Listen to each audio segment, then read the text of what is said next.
On les surnomme les dieux du stade. Ils font rêver des millions de spectateurs lors des Coupes du Monde ou des Jeux Olympiques. Ces sportifs de haut niveau, dans le monde du foot ou du tennis, semblent tout posséder. Talent, notoriété, argent. Mais qu'en est-il vraiment ? Quelle est leur vraie vie, faite d'entraînement, d'efforts, de compétition, de doutes, de tentations ? Joël Thibaut, bonjour. Bonjour.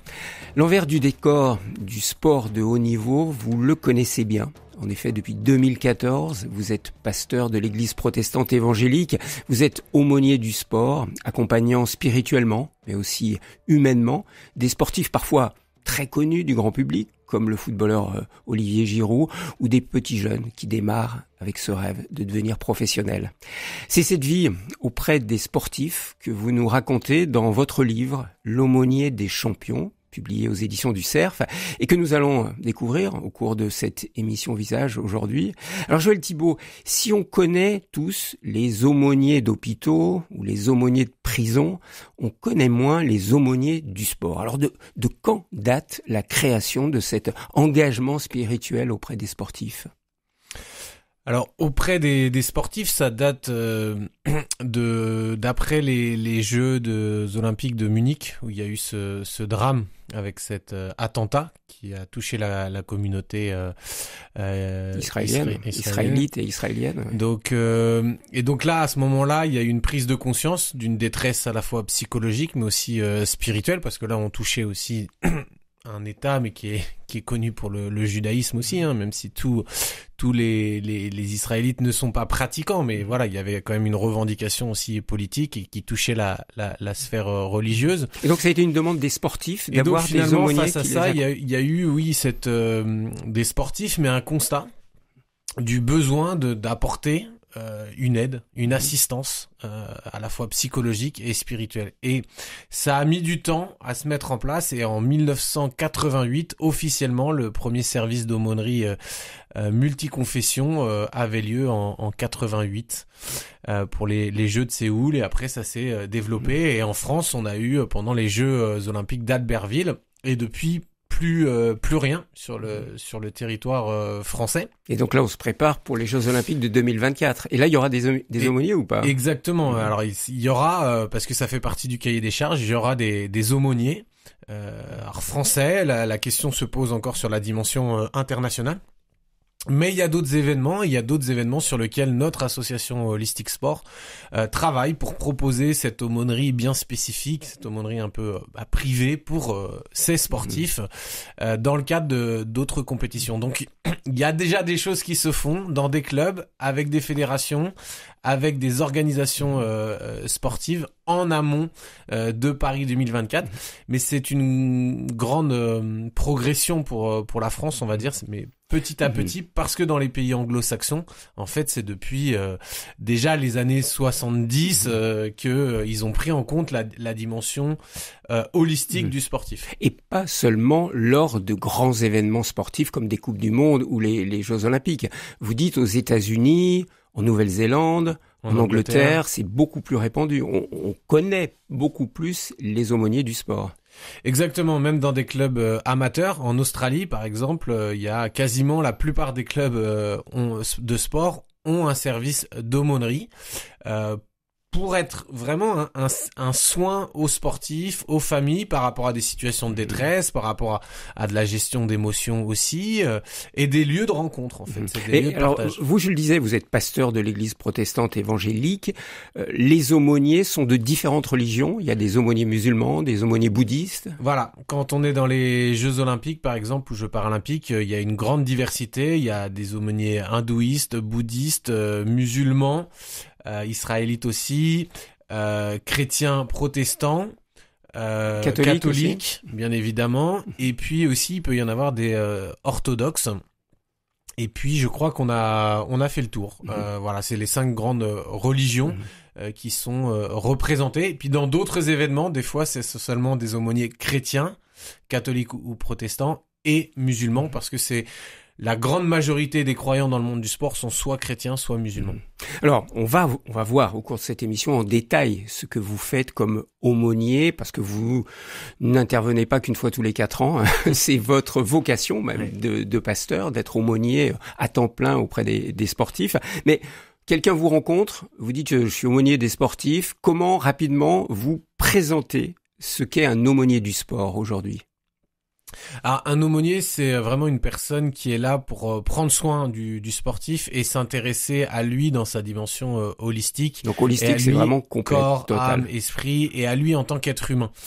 Beaucoup de gens approchent les sportifs pour faire des selfies. Si j'avais dû faire des selfies avec toutes les personnes connues que j'ai rencontrées, je serais beaucoup plus populaire peut-être aujourd'hui, mais c'est pas le but de signer. Les gens viennent vers eux pour des autographes, pour réclamer des billets de match, des maillots, des choses comme ça. Nous, on est là pour prendre soin d'eux, les écouter, les accompagner et puis répondre à leurs questions existentielles, à leurs demandes de prière aussi quand il y en a. Et puis, avant tout, avoir une relation. Donc, c'est de la présence auprès de ces sportifs. Des fois, il se passe des choses, des fois, il se passe rien. Ça fait partie du jeu. C'est comme un aumônier de prison ou un aumônier dans les hôpitaux. Il y a des journées qui peuvent être très, très ennuyeuses, mais on se met juste au service et à disposition des gens. Aujourd'hui, vous êtes davantage reconnu, je parle pas uniquement vous, mais je dirais les aumôniers du sport, vous êtes plus facilement accrédité ou vous êtes reconnu dans les clubs, les grands clubs de foot par exemple? Alors, le football, c'est très compliqué pour l'instant en France. Il y en a pas. Il y a eu des discussions. Il y a l'Olympique Lyonnais qui a mis en place une salle de recueillement, pour pas l'appeler prière dans le cadre de la laïcité. C'est la première en France. C'est la première en France. Comme on trouve dans les aéroports. Exactement. C'est multireligieux. Et là, c'est la même chose dans le grand stade de Lyon, de l'OL. C'est fait normalement pour les deux équipes. Maintenant, je doute qu'une grande communication ait été faite et que les gens l'utilisent vraiment des échos que j'ai. Donc c'est un petit peu dommage si c'est juste qu'un effet de communication. Donc ça demanderait à être développé. Après, il y a des clubs dans le rugby. Dans le rugby en France, ça commence à se développer. Il y a une ouverture par rapport à ça. Lié aux influences aussi des joueurs sud-africains, des joueurs fidjiens, qui sont très très croyants, très pratiquants et qui ont besoin de ça aussi pour se rassurer et pour être dans les meilleures dispositions possibles pour pratiquer leur sport. Vous dites se rassurer, c'est pour prier avant d'entrer sur le terrain? Oui, avant d'aller au combat, il y a tellement de pression, de regards, de critiques que on voit même des grands personnages de la Bible. Josué, par exemple, pour aller à la conquête du pays de Canaan, a eu plusieurs fois besoin d'entendre de la part de Dieu, fortifie-toi et prends courage. Donc il y a besoin de ça, il y a besoin de gens qui nous encouragent, qui nous rappellent des vérités et puis qui prient pour nous. Par contre, avant ces grands matchs, on vous demande pas de venir pour prier avec les sportifs? Alors en fait, tout dépend des compétitions. Quand on est, moi j'ai eu l'occasion de participer à la Coupe du Monde universitaire de rugby. On avait des temps ça peut être avec plusieurs joueurs ou avec même des équipes, en fonction s'il y a peut-être cette culture chrétienne qui est là. Et là, on nous demande la prière. En fait, tout dépend du contexte, de la culture, du coach, chacun. Là, on peut nous demander de prier. Mais c'est déjà arrivé dans des mêmes équipes françaises que des entraîneurs s'appuient sur des sportifs qui étaient croyants parce qu'ils étaient dans une situation de détresse et finalement abat la laïcité par rapport à ça et ils demandaient une prière dans le vestiaire.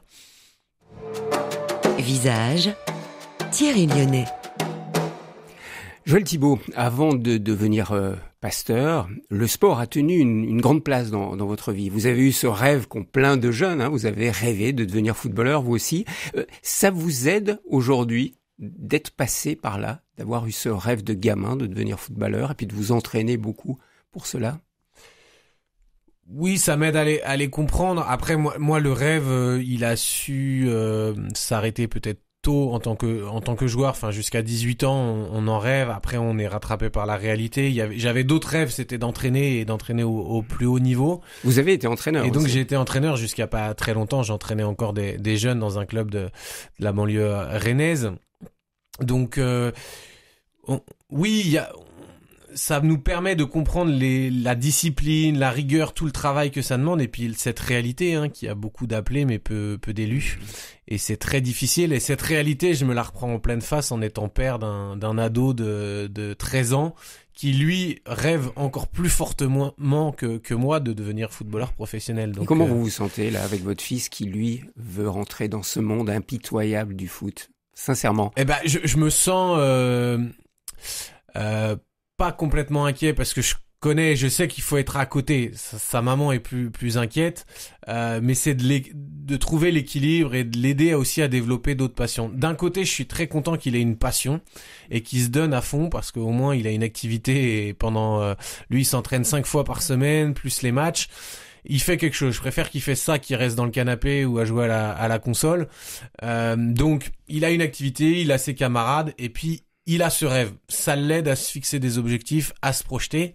Maintenant, la réalité, je vois qu'il a des capacités, que d'autres ont vu qu'il avait des capacités, mais étape par étape, je trouve qu'on met des fois trop de pression sur des jeunes, et c'est pas parce qu'on est très bon à 13 ans qu'on le sera forcément à 18 ans, et c'est pas parce qu'on est un petit peu moins bon à 13-14 ans qu'on ne deviendra pas professionnel. Vous le dites dans votre livre, combien de jeunes ont été sacrifiés sur l'autel du sport? Combien de jeunes rêvent de devenir sportifs? Et aujourd'hui, j'ai utilisé ce mot, les dieux du stade, volontairement. Aujourd'hui, un Messi, c'est le Messi, hein, on peut faire ce jeu de mots facile. Enfin, ce sont des dieux du stade. Et les jeunes sont attirés. Et ils sont attirés par la notoriété, ils sont attirés par l'argent. Vous, en tant qu'aumônier du sport, justement, vous êtes en contact avec ces jeunes-là. Comment, à la fois, vous devez les encourager d'une certaine manière, leur donner la force d'avancer, et puis en même temps leur dire « Faites gaffe, les gars, c'est un miroir aux alouettes ». Oui, après, ce qui est important, c'est de se rappeler qu'à la base, on doit le faire pour le plaisir. C'est un talent qu'on a reçu. C'est aussi un don, moi, je crois qui nous a été donné par Dieu. On ne le mérite pas. On n'a rien fait de spécial pour l'avoir. Chacun. C'est ce que dit Olivier Giroud, par exemple, et les grands footballeurs que vous connaissez. C'est ce qu'il dit, c'est ce qu'ils découvrent, en tout cas. C'est un don. Ce qu'ils apprennent, oui. C'est un don. Ricardo Kaká, Ballon d'Or, champion du monde avec le Brésil, a découvert ça. Beaucoup même disent et réalisent que c'est un don, mais ça s'arrête là.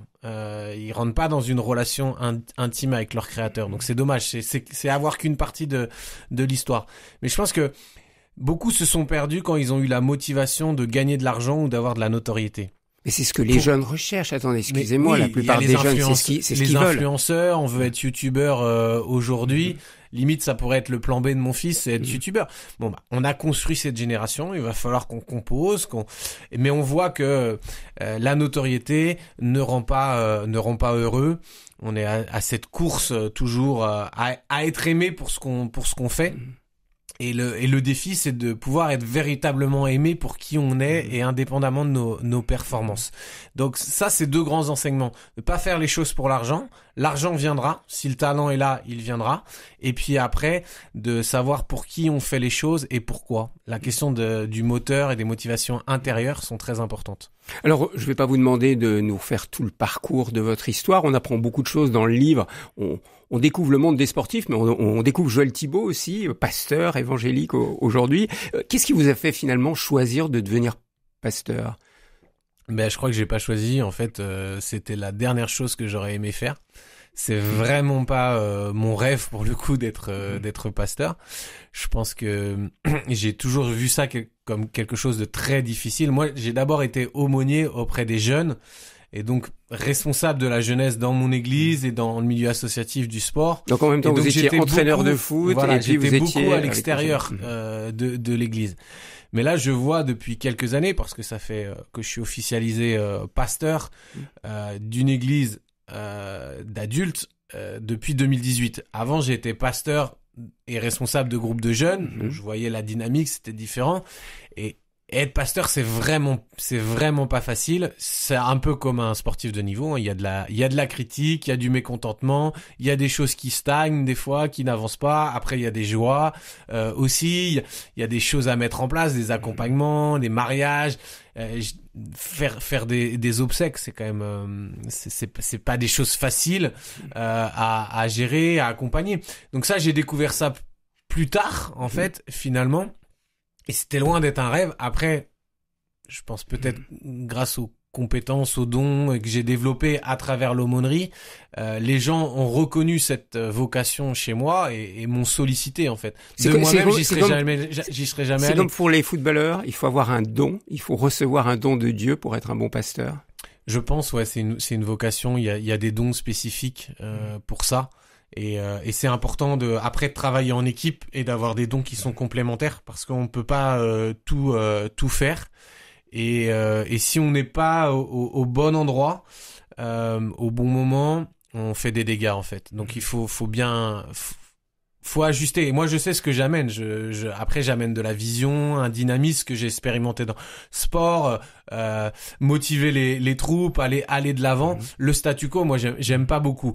Donc, des fois, il y a des églises qui peuvent ronronner, hein, sont bien dans leur petit confort, quoi. Alors, Joël Thibaut, où est-ce que vous étiez en 1998 pour la Coupe du Monde qui a enflammé la France et enflammé le cœur de tellement de monde? Alors, j'étais chez moi, avec mes parents, à regarder le match. Et j'ai un très bon souvenir aussi, celle de 2000, elle est vraiment particulière cette finale. Et là, j'étais chez des amis et on était sortis en ville. Pour 98, j'avais pas eu le droit de sortir en ville pour fêter ça parce que j'avais 15 ou 16 ans. Alors je vous propose un petit souvenir par une chanson bien connue qu'on a tous entendue, I Will Survive, l'hymne de la Coupe du Monde 1998. Sur RCF pour cette émission en compagnie de Joël Thibaut qui est aumônier du sport, aumônier de grands sportifs et notamment dans le monde du foot. Vous parlez beaucoup de foot dans votre livre, vous êtes très proche de nombreux footballeurs. Il y a rien à dire quand on réentend cette chanson. Tous les Français qui ont vécu cette période-là, je parle pas des moins de 20 ans, mais les autres, on a tous été quand même marqués par cette Coupe du Monde 1998. Ouais, c'est beaucoup de souvenirs parce que c'est vrai que moi j'avais 15-16 ans, c'est l'âge aussi où j'étais au plus haut niveau en foot. Donc là, c'est la période où je rêvais, on se dit ils l'ont fait et c'est cette première grande fête du football, vraiment là c'est ce sacre et puis cette chanson qui amène la résilience parce que je survivrai face aux épreuves finalement où la France était critiquée, personne misait dessus et puis là ils ont fait l'exploit parce qu'ils avaient ce groupe qui était soudé et puis voilà cette chanson qui a été ce fil conducteur là. Certains peut-être comprenaient bien les paroles plus en détail, mais c'est vrai ce côté faire face à l'adversité, c'est un très beau message. Et cette adversité, les sportifs la rencontrent vraiment, les sportifs de haut niveau. C'est pour ça que je trouve ce titre incroyable, I Will Survive, je survivrai, parce qu'il faut survivre dans le monde impitoyable de la compétition sportive. C'est un combat d'être sportif. C'est un combat, la difficulté c'est que c'est aussi des fois des luttes internes, mon coéquipier est aussi mon concurrent. Et puis je dois survivre aux critiques. Il y en a très peu qui finalement arrivent à tenir ce qu'on découvre, ce que j'explique dans l'Aumônier des champions, dans mon livre, c'est qu'il y a des gens qui tombent en dépression, les addictions à l'alcool, à certaines drogues. Et c'est très très compliqué. On peut reparler d'Olivier Giroud qui dure et encore les gens se disent mais comment à son âge, mais c'est vrai qu'il y a cette fraîcheur qui est là parce que l'argent n'a jamais été sa motivation, c'est la notoriété non plus, c'est le foot qu'il aime et c'est ce qu'il fait durer. Et si on sait pas pourquoi on fait les choses et pour qui on les fait, et lui il veut jouer pour la gloire de Dieu, on s'essouffle et on s'arrête beaucoup plus vite. Et là, je pense que comme Olivier le dit, lui il est prêt à jouer jusqu'à 40-41 ans. Et Victor Hilton, qui a été l'un des plus vieux joueurs de la Ligue 1 de football à jouer, il était aussi animé, et il est animé par la foi chrétienne. Et je pense que ça leur donne des ailes et de faire face à toutes ces critiques, parce que il faut quand même être costaud et pour faire face à toute cette adversité. Et malheureusement, certains qui se laissent avoir par le regard des autres sombrent. Il n'y a pas de demi-mesure, on a l'impression. Soit on est encensé, adoré, soit on est critiqué, mais on peut être très vite traîné dans la boue très rapidement. Mais les mêmes, en fait, ceux qui sont critiqués aujourd'hui seront adulés demain et inversement. En fait, il y a pas de mesure, mais c'est pour ça que ça nous dit que finalement, si j'aime cette phrase, je crois que je la cite dans le livre, si on vit pour les éloges des gens, on mourra sous leurs critiques. Donc il faut savoir ne pas prendre tout ce que les gens nous disent de bien sur nous. Et non pas prendre tout ce qu'ils disent de mauvais. Il y a des fois des choses à apprendre, des critiques, mais Aujourd'hui, il y a une masse, il y a Twitter, il y a des haters de partout, mais la vérité n'est pas là, en fait. Alors par rapport à la notoriété, qui est tellement importante aujourd'hui, qui fait rêver tellement de jeunes, on va prendre deux cas. Vous êtes avec un petit jeune qui veut démarrer, qui est pas mal, hein, qui est, je sais pas, moi je suis pas du tout un spécialiste du foot, mais qui est qu'est-ce qu'il y a comme régional, mais il joue bien. Ouais. Qu'est-ce que vous lui dites, vous, le pasteur du sport, pour lui dire attention mon gars, face à la notoriété, voilà ce qui est prioritaire. Qu'est-ce que vous lui dites à ce jeune qui débute? Ben, c'est ce que j'ai dit tout à l'heure, c'est le plaisir. Déjà, cherche le plaisir d'abord. Cherche le plaisir, amuse-toi. Après, respecte les règles du jeu et une discipline. Le talent ne suffit pas. Ça, c'est aussi important parce que beaucoup de jeunes ne s'appuient que sur leur talent. Le talent plus le travail égale succès. Le talent tout seul, à un moment donné, ça ne passera plus. Et ça, il faut qu'ils fassent attention. Et quand il y a des jeunes qui sont très talentueux, c'est facile d'être très talentueux dans sa catégorie d'âge, voire d'être surclassé. Mais quand on tombe dans le monde des adultes, ça n'a plus rien à voir. Et ça, c'est ce qui... On prévient pas assez, cette réalité-là, qu'il y a des champions du monde juniors qui n'ont jamais été champions du monde adultes. Parce que la frontière, la barrière, la haie est trop haute et on les avait pas préparés à ça. Et quand on a baigné trop dans le succès et qu'on nous a tellement adulés, on peut devenir un enfant trop chouchouté, gâté. Et alors là, la moindre défaite, on explose en vol. Même cas de figure, vous êtes, allez, je dis pas Olivier Giroud, cette fois-ci on va le laisser un peu de côté, mais vous êtes avec une autre grande star du foot, qui devient très célèbre, qui est très sollicité, et ça vous en parlez, des sollicitations incessantes que rencontrent ces stars. Qu'est-ce que vous lui dites, vous, le pasteur évangélique, par rapport à la notoriété? Je lui rappellerai une chose, c'est que l'humilité précède la gloire, mais l'orgueil précède la chute, et que en fait on peut arriver haut sur un instant, mais on peut tout perdre l'instant d'après, et qu'il faut se méfier. Après les plus grandes victoires, c'est souvent là que viennent les plus grandes défaites personnelles. On peut juste regarder au roi David, qui malheureusement, alors qu'il avait tout, il a été commettre le péché d'adultère à ce moment-là, et ça a détruit beaucoup de choses dans sa vie, et ça a eu beaucoup d'incidences sur sa vie familiale et sur son héritage. Donc il faut être très prudent et préserver son cœur dans le succès. Et la clé, c'est l'humilité et de regarder à Jésus. Joël Thibaut, une question qu'on vous pose assez souvent, y compris dans les milieux de vos églises, c'est finalement, est-ce que le sport et la foi sont compatibles?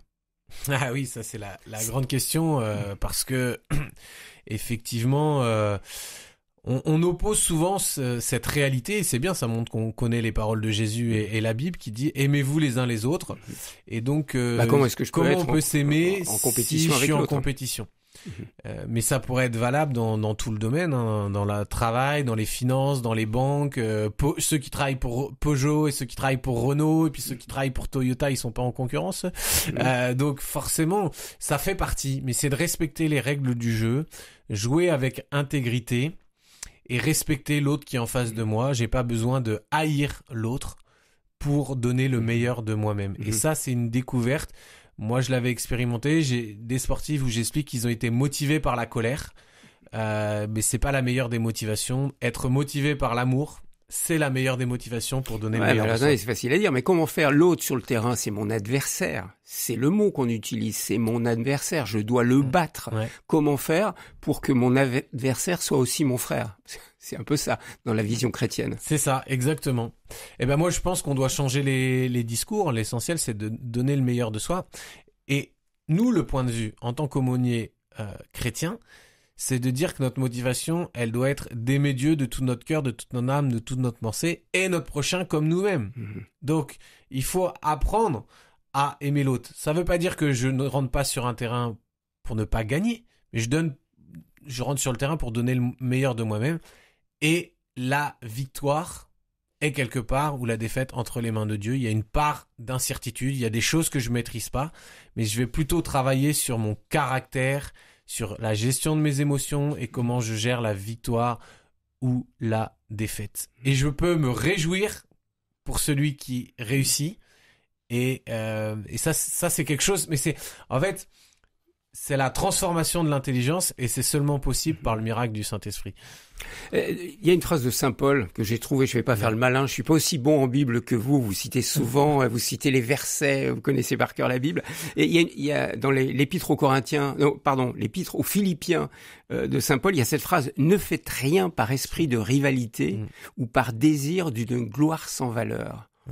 Quand un footballeur, je dis un footballeur, mais ça peut être un tennisman ou un rugbyman, entend cette phrase: ne faites rien par esprit de rivalité ou par désir d'une gloire sans valeur, il peut continuer à être sportif. Et oui, mais c'est tout le travail en fait, c'est tout le travail sur la motivation. Je me rappelle d'un rugbyman qui prenait très longtemps à se préparer avant un match dans la prière pour éprouver les motivations de son cœur, et son objectif c'était de se mettre au service des uns des autres. Et il n'y a pas de plus grand amour que de donner sa vie pour ses amis. Jésus a lavé les pieds de ses disciples. Il s'est mis au service des autres. Et souvent, quand on fait quelque chose, on veut se mettre nous en avant et en valeur. Et le monde du sport fait de plus en plus ça en mettant les statistiques. Meilleur buteur, meilleur passeur, meilleur ceci, meilleur cela. Et on ne met pas en avant tous ceux qui ont fait le sale boulot pour faire briller ces joueurs-là. On est devenu dans des sports collectifs, sont devenus individualistes. Et il nous faut redécouvrir de se mettre au service des uns des autres. C'est ce que ce texte nous dit. Parce que ce texte nous dit après, Jésus, qui était l'égal de Dieu, le Père, s'est dépouillé en fait, n'a pas regardé à cette égalité. Ça ne veut pas dire qu'il a renié qui il était. Et j'aime cette définition de C.S. Lewis. L'humilité, ce n'est pas penser moins de soi, mais c'est penser moins à soi. On a tous l'image de ce coureur qui, au moment de la victoire, proche de la ligne, je me souviens plus s'il faisait un marathon ou si c'était une course au long cours, a vu un de ses collègues qui est tombé et qui pouvait plus continuer, et il s'est arrêté pour l'aider à passer.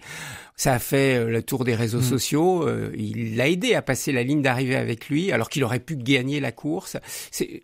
C'est exceptionnel, ça, quand même. C'est pas ce qu'on voit dans le sport. C'est malheureusement exceptionnel. Mais quand on le voit, on voit que cet exceptionnel touche le monde et ça buzz, en fait. Parce que ça nous ramène à notre humanité, à ce qu'il y a de plus beau, en fait, c'est de s'aimer les uns les autres. Et là, cette personne, ils ont fini premier ex aequo, je crois, dans cette histoire. Et finalement, être avec l'autre, partager ce moment était plus fort que gagner seul. Et je pense que c'est une belle leçon de vie et d'humilité. Il y a un film que vous aimez beaucoup, je me souviens qu'il m'avait bouleversé, un film un peu ancien maintenant, qui s'appelle Les chariots de feu. Et là, on voit aussi le tiraillement pour un homme très croyant. Alors, je sais pas s'il était évangéliste. C'était un évangéliste. Évangélique ou baptiste ou adventiste, je sais pas. Il était tiraillé entre respecter le jour du Seigneur et faire une course. Et ça, c'est une problématique que vous rencontrez dans vos églises. Parfois, il y a des adventistes qui vont vous dire non, moi, je peux jamais courir le jour du sabbat, c'est-à-dire le samedi. Eric Liddell n'était pas adventiste, sinon il aurait pu courir le dimanche. Les adventistes, en fait, ont leur culte le samedi. Ça pose des problèmes. Je connais un rugbyman qui avait fait marquer dans son contrat qu'il voulait pas jouer le dimanche. En top 14 en France, il n'est pas resté très longtemps en France. C'est pas forcément été bien vu. Je pense qu'il faut accepter les règles du jeu. C'est comme une infirmière, elle va travailler le dimanche, elle a des tours de garde. Ça fait partie pour le bien-être de la société. Vous comprenez ça des sportifs qui disent non, au nom de ma religion, je ne peux pas. À son époque, je le comprends et je pense que ça doit venir d'une conviction personnelle. Ça lui a offert aussi une position de témoignage et ça montrait qu'il avait une très grande confiance en Dieu, et il était prêt à sacrifier sa victoire sur 100 mètres et finalement il a gagné sur 200 ou sur 400, et donc ça a montré aussi la fidélité de Dieu. C'est une question de priorité. Je crois qu'aujourd'hui on a de moins en moins de priorités, et notamment l'église est de moins en moins une priorité dans le calendrier des gens. Et l'église, c'est quand même ce temps qui est mis à part, où on s'arrête. Cette notion du sabbat, nous on le vit pas comme dans le judaïsme où c'est 24 heures où ils ne font plus rien. Nous, c'est libérer une matinée pour se réunir autour de la parole de Dieu, chanter, louer, le faire dans la joie et rencontrer d'autres personnes. Si aujourd'hui, en 2023, on n'a plus le temps de faire ça, alors notre société est va mal, parce qu'on ne sait plus s'arrêter, on est dans l'activisme. On sent bien le pasteur et le passionné de sport chez vous. Il y a cette fameuse remarque autour du sport qui est devenu une nouvelle religion. Dans votre livre d'ailleurs, vous dites, comme pour moi autrefois, le sport est devenu une religion, un véritable culte pour beaucoup de personnes, et c'est bien là que réside la tension. Comment comprendre cette espèce de fascination qu'il y a aujourd'hui dans le sport, ces assemblées, toute cette terminologie presque spirituelle qu'on peut utiliser dans le sport? Sûrement parce qu'à un moment donné, l'Église a été ennuyeuse et elle était devenue trop rigide. Elle a peut-être pu laisser de place aussi à l'émotion, à une forme de liberté, à une forme aussi de surprise, où tout est calé de A à Z, comme sur du papier à musique. Le sport procure une forme de transcendance, d'incertitude, d'émotions fortes, intenses, bonnes, moins bonnes. Et ça, les gens ont recherché ça finalement avec la sécularisation. Ils se sont orientés vers d'autres formes de plaisir. Et il faut retrouver un équilibre aujourd'hui, parce qu'en fait, on voit que les gens qui nous procurent du plaisir au stade de cette communion qu'il y a, de ces hymnes, de ces chants, ces sportifs eux-mêmes qui sont adulés, sont eux-mêmes en recherche de gloire, en recherche de Dieu, en recherche d'amour. Donc en fait, tout s'entrecroise. Et ça nous montre que ce n'est pas la solution non plus, mais c'est pas pour autant qu'il faut renier le sport. Visage RCF. Joël Thibault, nous poursuivons sur RCF cette émission Visage en votre compagnie, vous qui êtes pasteur de l'Église évangélique et également aumônier du sport. Alors, en tant qu'aumônier du sport, de quelle manière vous apportez un soutien spirituel et mental, parce que c'est les deux, hein, vous le dites dans votre livre, il n'y a pas que ça, il y a le spirituel et le mental. De quelle manière vous faites? Est-ce que, alors d'abord, c'est eux qui vous appellent, c'est eux qui viennent vous voir, ils vous téléphonent, ils vous disent, écoutez, moi je suis sportif, je suis rugbyman à tel endroit, mais aussi des sportifs de sport pas du tout connus, hein, des sports... Alors, c'est intéressant, j'ai accompagné pendant longtemps un joueur de l'équipe de France de... Hockey sous-marin, c'est ça? Hockey subaquatique, ouais, c'est ça. J'avais jamais entendu parler de ça. Donc ouais. c'est très particulier. Mais ça existe et ils ont les mêmes défis. Alors, il y a deux choses. Il y a le fait que je sois aumônier accrédité dans des grandes compétitions. Et là, je peux rencontrer des sportifs que je connais pas du tout. Ça va être des rencontres. Il y a le lieu d'aumônerie. Ils peuvent passer devant. On se rencontre. Et là, c'est un contexte différent. Après, il y a aussi ce rôle que j'ai d'accompagnateur spirituel, de mentor pour ces sportifs, où à la fois il peut y avoir une forme de préparation mentale, d'accompagnement, de conseils.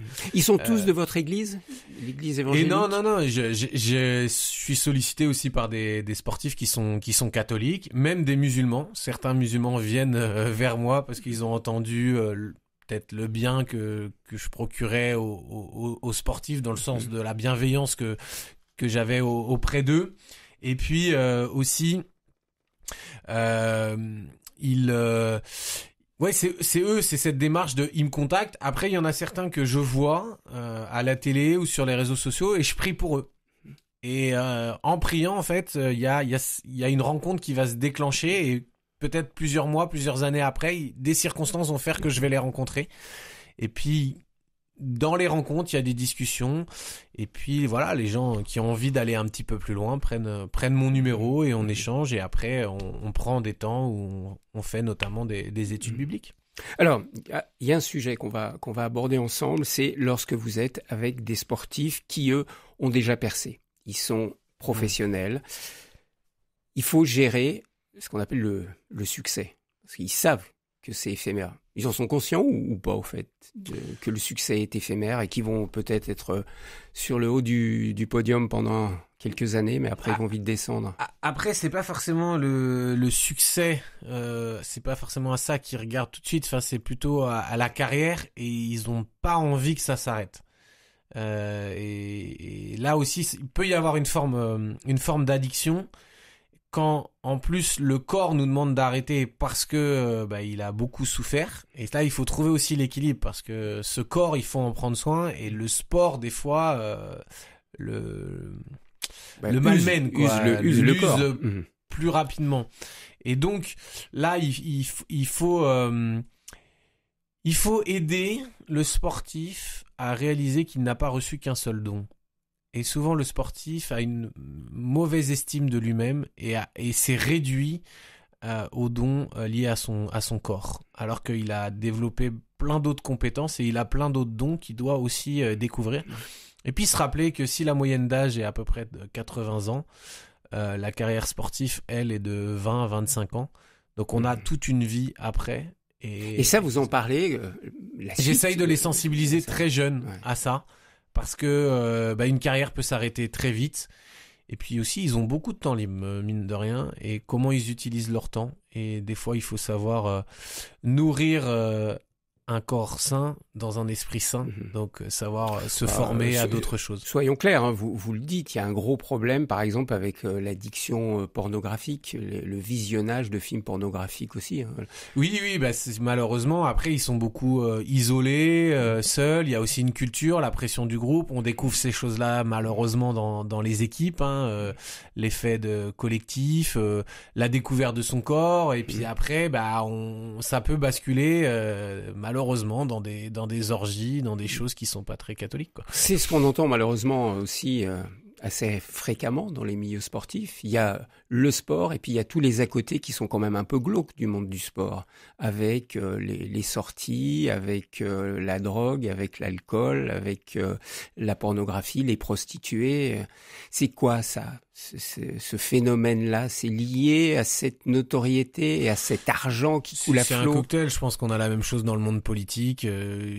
C'est argent, pouvoir, sexe. Il y a aussi l'effet testostérone, besoin de se dépenser. Mais moi, je crois que la clé essentielle de tout ça, c'est qu'il y a une recherche d'amour. Il y a besoin d'aimer, il y a besoin d'être aimé.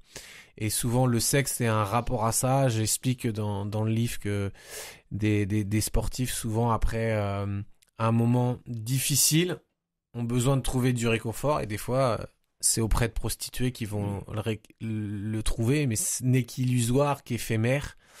Et il y a une invitation à se laisser aimer par Dieu, à se ressourcer, à prendre du temps. Jésus dit: venez à moi, vous tous qui êtes fatigués et chargés, je vous donnerai du repos. Donc ils vont chercher dans la mauvaise direction. Et parce que ça les emmène toujours dans plus loin.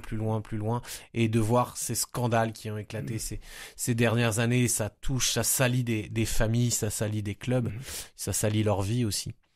Alors, je vais être franc avec vous, j'ai été, mais alors complètement fasciné par le vocabulaire utilisé dans la chanson de la dernière Coupe du Monde. Freed from Desire, de la chanteuse Gala. Et ceux qui ne connaissent pas l'anglais vont entendre cette chanson, on va l'écouter dans un instant. Et elle dit ceci: mon amour n'a pas d'argent, il a de fortes convictions. Mon amour n'a aucun pouvoir, il a ses solides croyances. Mon amour n'a pas de célébrité, il a ses solides croyances. Les gens veulent juste de plus en plus l'esprit et les sens purifiés. Comment ces footballeurs-là qui étaient rassemblés pour cette Coupe du Monde dans un pays que vous avez boycotté, hein, vous n'avez pas voulu aller au Qatar, ils se sont rendus compte des paroles de cette chanson, libérés du désir, alors que l'image qu'ils donnent, ce sont des gens bourrés de fric, qui ont plein de désirs, qui ont des grosses voitures. Comment vous expliquez le choix de cette chanson? C'est de l'inconscient là. Alors, il faut appeler Freud. Je reviendrai, je demanderai à Olivier Giroud, je lui poserai la question. Qui a choisi cette chanson là et pourquoi? Il y a des effets de mode. Il y a l'instrument, il y a le rythme, il y a le phrasé. Effectivement, elle est très forte. Je pense qu'il y a quelque chose d'inconscient. Mais ici, je pense que ça nous ramène à ce besoin de l'amour et d'être aimé.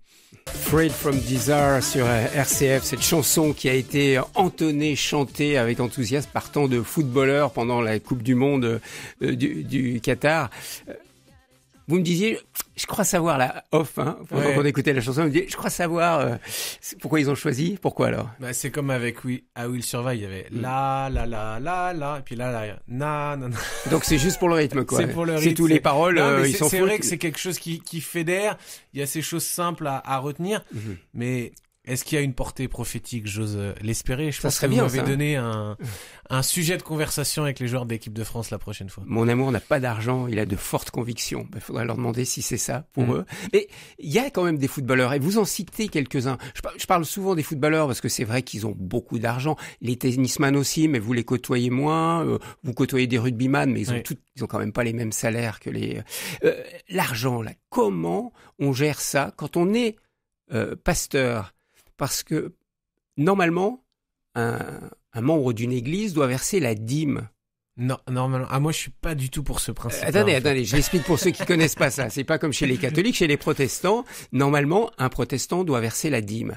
Donc, je me suis dit, si un footballeur qui gagne 500 000 € par mois, mais c'est pas le top, c'est pas mal, mais c'est déjà bien. Il y en a beaucoup qui gagnent beaucoup moins. Il y en a qui gagnent moins. Mais bon, allez, on prend un footballeur qui gagne 500 000 €. S'il donne la dîme, il donne 50 000 à son pasteur, à son église. Comment on gère ça? Ça dépend des cultures. Alors, je comprends pas pourquoi les catholiques ne feraient pas la même chose si on a la même Bible et les mêmes textes. Donc ça, il faudrait revoir. Non, c'est un principe. Le principe, c'est la générosité.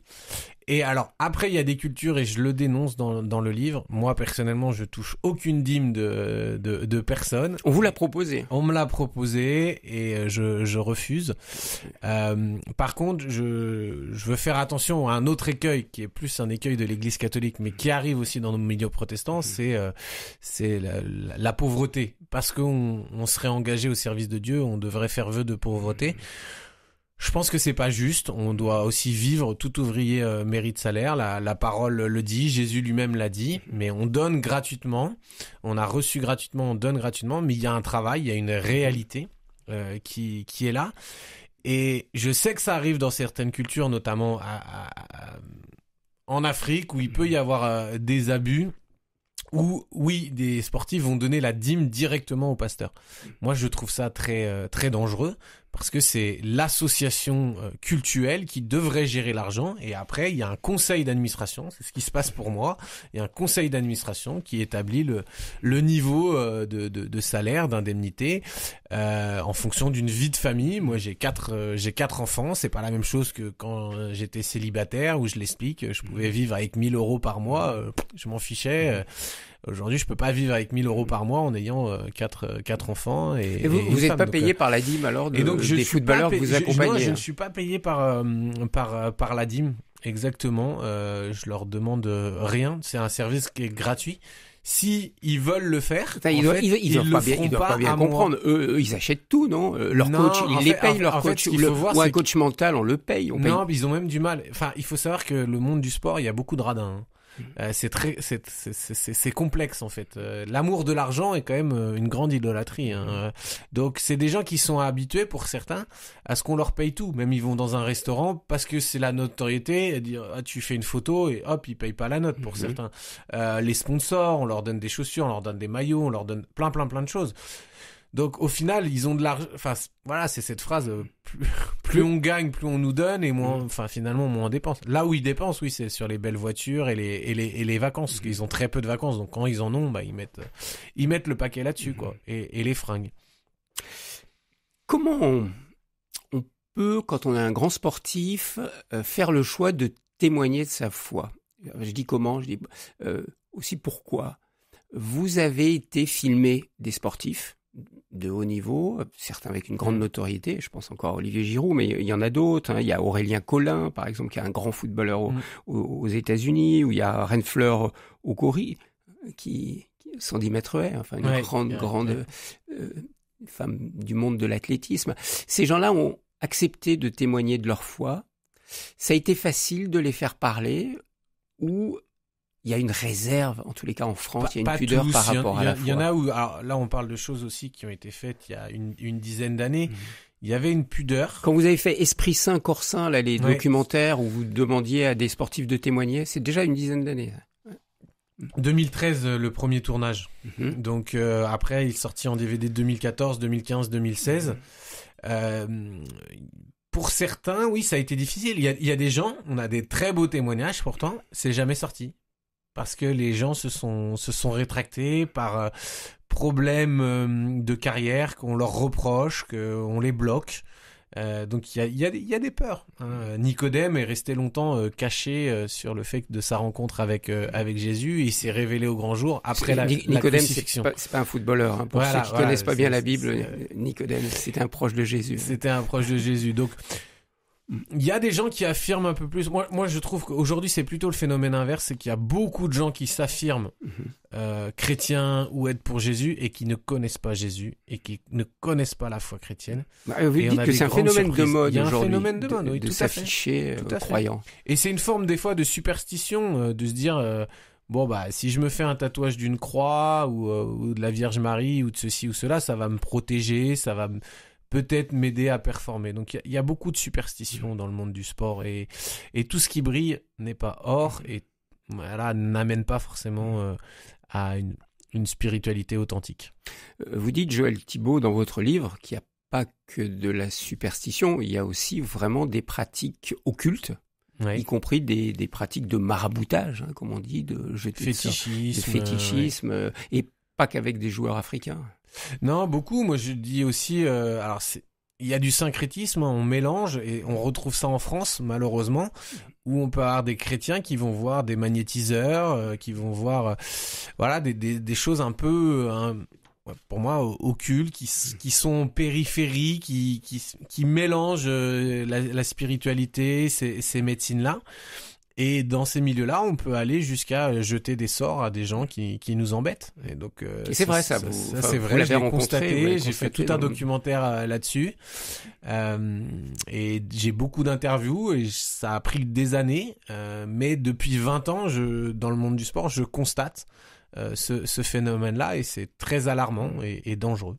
Oui, vous avez tout un chapitre qui s'appelle la face obscure du sport. Il y a aussi la question des abus sexuels. On parle beaucoup des abus sexuels dans l'Église. Il y a beaucoup d'abus sexuels et d'abus d'autorité dans le monde du sport. Ça aussi, vous l'avez constaté ? Malheureusement, la figure de l'entraîneur, on en a fait Dieu. J'ai plusieurs personnes qui m'ont dit, mais tu sais, l'entraîneur dans mon club, c'est comme si c'était Dieu, mais un Dieu foudroyant, pas un Dieu aimant en fait. Là, c'est la vision du Dieu père fouettard qui vient.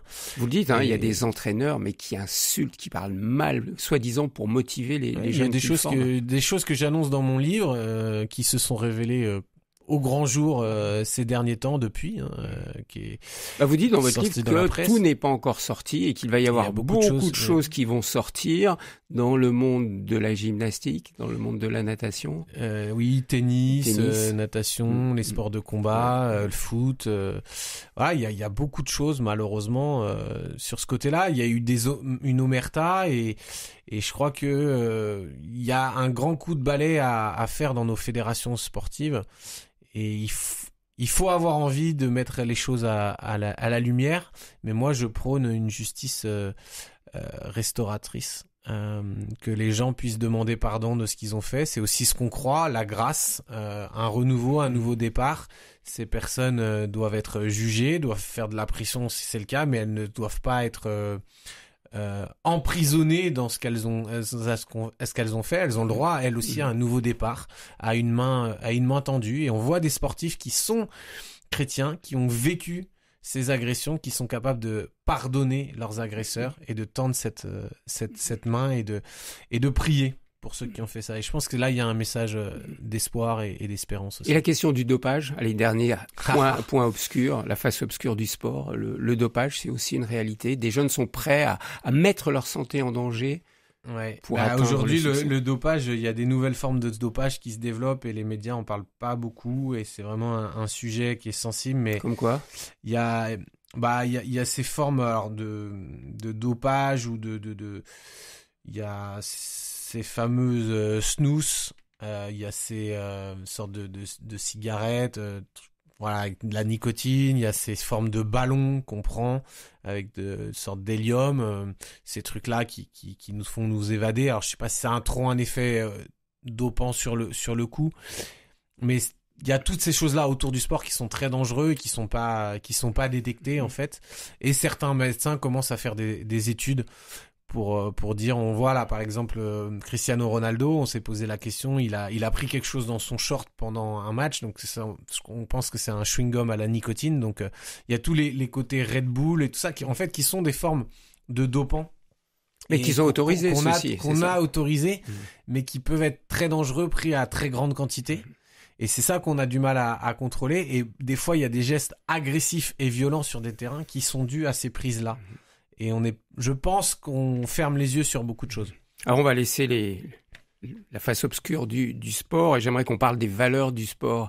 Quelles sont, selon vous, Joël Thibaut, les valeurs du sport qu'il faut mettre en avant et qui permettent justement aux jeunes de s'épanouir et de s'épanouir en société? Et que vous défendez, vous, comme aumônier. Savoir qu'on ne se construit pas tout seul, la notion de solidarité, d'entraide, elle est importante dans le sport, se mettre au service des autres. Après, il y a tout ce qui va être aussi dépassement de soi, résilience, ça va s'apprendre, hein, la résilience, la persévérance, le goût de l'effort. Enfin, aujourd'hui, moi, quand j'étais professeur de PS en formation, on nous parlait de le goût de l'effort. Je crois que c'est un des cours qui m'a plu le plus, qui m'a passionné. Et on disait, faut donner le goût de l'effort aux élèves. Et aujourd'hui, on voit comment les professeurs galèrent on réduit toutes les distances, on a perdu il faut pas les fatiguer. On baisse les bras facilement. Aujourd'hui, on donne des médailles à tout le monde. Le premier comme le dernier. Alors, est-ce qu'on donne la notion du goût de l'effort? On récompense tout le monde? C'est une nouvelle tendance, c'est une nouvelle société. On est peut-être devenu trop vieux, trop bête. Déjà, à votre âge. Dites-moi, Joël Thibaut, comment vous gérez votre proximité, vous d'aumônier, avec ces stars du foot? Et là, c'est une question personnelle, parce qu'on sait combien de personnes sont avides à être proches des stars. Vous êtes proche d'eux et proche de certains. Comment vous le gérez personnellement? Je pense que je le gère parce que j'ai arrêté d'idolâtrer ces gens-là et que moi, la seule personne que j'adore, c'est Jésus. C'est lui le plus important et qu'à côté, tout est pâle et que j'ai conscience que j'ai affaire à des êtres humains. La plupart aussi, le fait qu'ils partagent une foi ou qu'ils viennent dans une quête de foi les rend humbles. Et donc, je suis des fois moins à côtoyer ceux qui ont le boulard. Et je vois, j'en côtoie, et je vois la différence. Et pour Olivier, c'est quand on est dans sa présence, on n'est pas dans la présence d'une star, alors que c'en est une quand même. Enfin, c'est le meilleur buteur de l'histoire de l'équipe de France. Et c'est sa foi qui le rend humble, parce qu'on dit qu'il est humble. C'est sa foi, c'est son éducation aussi, qu'il ne se voit pas comme ça, il reste abordable, il roule pas des mécaniques. Après, il sait qui il est, et je pense que il doit apprendre encore en humilité comme chacun. Mais il y a pas ce côté méprisant, je regarde de haut. Il y en a, bien sûr, mais il y en a qui perdent la tête dans le monde du sport, mais ceux-là, je les côtoie pas forcément. J'aimerais en côtoyer plus, mais moi, je les vois comme des êtres humains et du coup, j'ai arrêté j'ai peut-être perdu foi en eux. J'ai davantage ma foi en Dieu. Et ce qui fait que il y a certains que je rencontre, en fait, je sais pas leur palmarès, donc ça nous met à un pied d'égalité. Je suis pas à la course au titre, quoi. Et qu'est-ce que vous faites pour aider ces jeunes en Afrique? Parce que je sais que vous avez fait des missions en tant qu'aumônier du sport en Afrique, et des millions de jeunes ne voient leur avenir, leur salut que dans le sport en Europe ou aux États-Unis.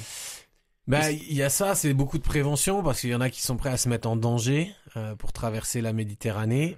Donc c'est aussi d'expliquer que en France ou en Europe, tout n'est pas forcément plus beau qu'ailleurs. Vous leur dites ça quand vous allez sur place. Oui. Ouais. Et puis après, beaucoup de prévention. Là, j'étais au Cameroun sur la question de l'occultisme. Jusqu'où je suis prêt à aller pour réussir. Donc, question de mes valeurs. Est-ce que je suis prêt à sacrifier mon fils, à sacrifier ma mère, à sacrifier mon frère pour atteindre ces objectifs? Parce que c'est des choses qui sont graves. Donc, essayer de prendre le temps de parler de ces choses-là clairement, parce qu'il y aura personne qui le fera sinon. et d'encourager à développer leur talent, développer aussi leur football sur place. Après, s'ils sont vraiment bons, ils partiront ils seront en repérés Europe. de toute façon. Ouais. Et puis après, c'est aussi quand le succès arrive, attention à pas griller tout l'argent, attention à pas tout renvoyer, parce que il y a une pression encore derrière moi. C'est un footballeur qui me partageait ça, la pression familiale où ils doivent donner 90% de leurs biens et ils ont plus que 10% pour vivre. Donc là, on est dans une dîme inversée et ça met beaucoup de pression. Et je pense d'accepter aussi que oui, on peut redonner, mais on est libre. Voilà. Pour terminer, Joël Thibaut, quelles sont vos attentes pour Paris 2024 ? Parce que vous y serez. Ah, j'y serai, Dieu seul sait si j'y serai. A priori, je fais partie d'une commission qui travaille là-dessus. Après, je suis pas seul à prendre les décisions. Alors, quelles sont vos attentes ? Mes attentes, c'est que ça soit un lieu de rencontre, de fraternité et de spiritualité, qu'il y ait une avancée en France, on prenne cette dimension holistique du sportif, que ça soit pas tabou. Ça c'est mes attentes. Et puis après que ça soit une grande fête, mais ça on sait pas avec la crise économique et tout ce qu'il y a autour, c'est quand même pas simple. Merci beaucoup, Joël Thibaut. J'étais ravi de vous rencontrer autour de ces questions du sport et je renvoie vraiment à votre livre L'aumônier des champions, avec une préface d'Olivier Giroud, un livre que vous avez publié aux éditions du Cerf. Ça permet de porter un autre regard sur le sport, mais aussi sur la vie de ces grands sportifs. Merci. Merci beaucoup. Et merci également à RCF Rennes qui nous ont accueillis pour cet enregistrement et à Étienne Baldry qui a assuré la réalisation technique.